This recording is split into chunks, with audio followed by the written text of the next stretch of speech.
Hi everyone, Leanne here from Aussie Quilt. Today I'm going to share with you how to baste a quilt when you're on your own. You've probably seen our video of the two people doing it, but sometimes that's not practical. Sometimes people don't want to get up at 2 o'clock in the morning and help you. I don't understand that. That's when I do it. But if not, here's how you do it on your own. Now today we are recording, and our beautiful backdrop here is at our retreat at 1770. So that's in Queensland.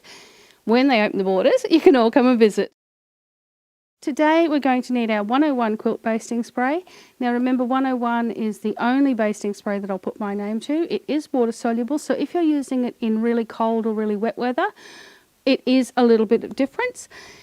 Just spray it and let it sit for about a minute before you put your top down, because it'll get a little bit tacky and that'll make it stick a whole lot better. But just do be patient with it.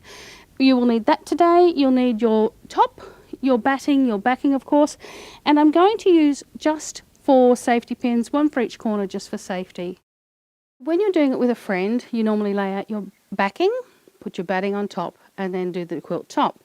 If you're doing it on your own, I have found it's much easier to do it this way. Spread out your batting. We use 100% cotton batting, and then spread out your quilt top.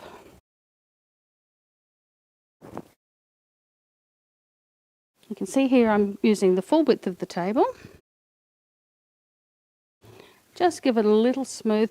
Please don't go spread and pull it all over the place, because once it stretches, it doesn't unstretch. So just a very gentle balloon down, or as Ralph says, a parachute down.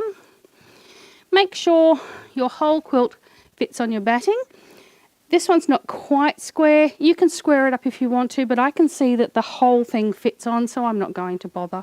You really don't have to fuss too much. Now, all I'm going to do, pop it back there, give you 101 a good shake, because it has the basting spray and then it has an accelerant. But if you don't shake it up, you'll end up with a lovely can of basting spray at the bottom and no accelerant.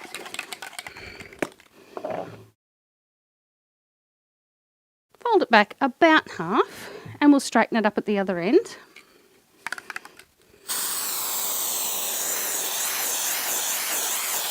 Now today is a lovely fine day here. I couldn't do it on the weekend because it was just too wet. And so here, just to spray, wait a moment and then back down and working from the centre down. Give him a wiggle. The beautiful thing about 101, it is repositionable. Unfortunately, the others, most of you know my theory if you've been in class. They're basting sprays, but really they're contact cement in a can. They just do not do what 101 does. 101 is repositionable, which is fabulous when you are working on your own. If you need to lift it up, put it back down again, it's brilliant. So that's one half done. Normally you would go around the other side of the table and flip this up, but because we're filming, I'm going to do it this way. Pull it back to where it was basted before.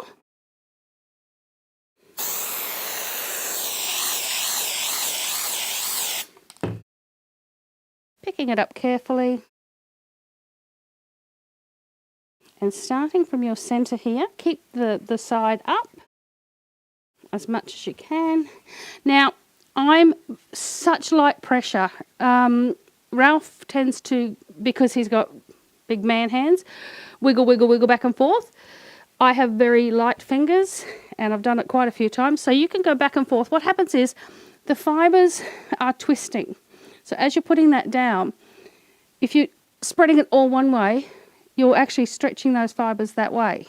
So if you actually go back and forth, or just like this, it actually wiggles them one way, wiggles them back, and they will settle. So please don't go like this across it. It just doesn't work. Once you've got it right,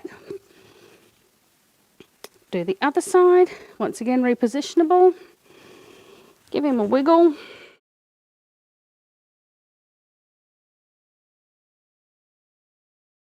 If you've got a friend to help you, fabulous. What we suggest is everybody get together, get your quilt tops, get your 2 tables, and do it as a friend's exercise.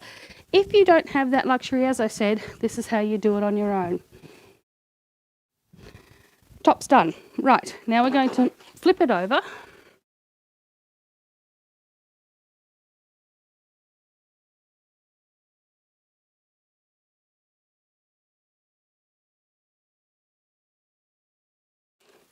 Disappeared off screen because I don't have long arms.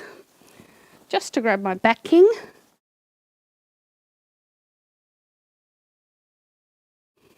And I'm just going to place it roughly, because remember it's not basted yet. We can give it a wiggle. And just lay it down.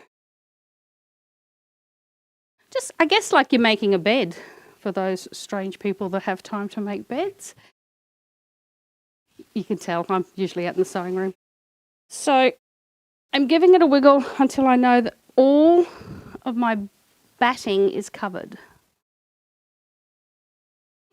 And because my batting was bigger than my quilt top, we know then that the quilt top's going to be covered.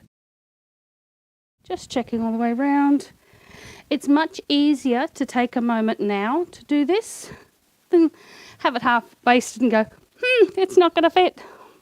Now, of course, you can walk around your table. You don't have to stay on the one side, but my really tough producer, he won't let me. That's AKA Ralph. So what we're going to do, fold that back. Multi-talented, isn't he?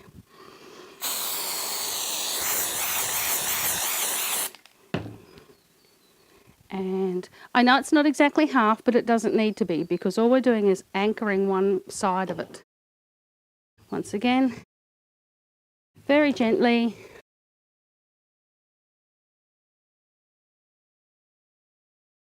Now, once you've got that down and you're happy with how it is, you can then put a little bit more pressure on it. So once again, lightly down.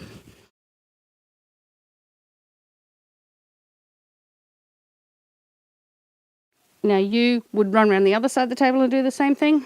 I got to stay here. So I'll do it this way. Back to where we were. Of course, it's got nothing to do with bad angles on the camera or anything. He's being very kind to me. So we'll stay on this side of the table.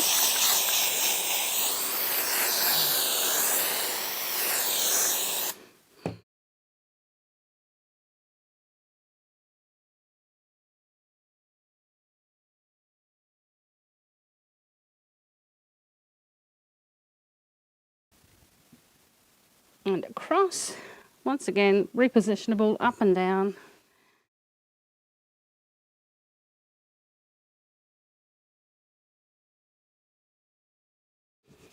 Okay, now I've got it anchored, a bit firmer.